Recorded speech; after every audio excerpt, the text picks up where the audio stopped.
కథ పేరు ఎండని చేప.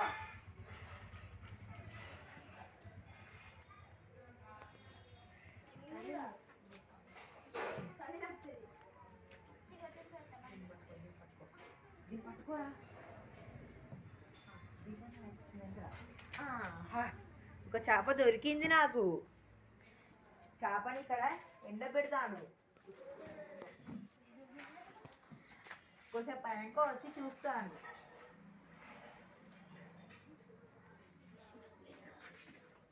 అయ్యయ్యో, చేప ఇంకా ఎండలేదేంటి? గడ్డిపోచు అడ్డంగా ఉంది. గడ్డిపోచు నువ్వు ఇక్కడ ఎందుకున్నావు? నన్ను ఆవు తినలేదు, అందుకని నేను ఇక్కడ ఉన్నాను. ఆవు నువ్వు గడ్డిపోచును ఎందుకు తినలేదు? నన్ను పశువుల కాపరి మేపలేదు, అందుకే తినలేదు. పశువుల కాపరి ఆవుని రోజు ఎందుకు మేపలేదు? నాకు అమ్మ అన్నం పెట్టలేదు.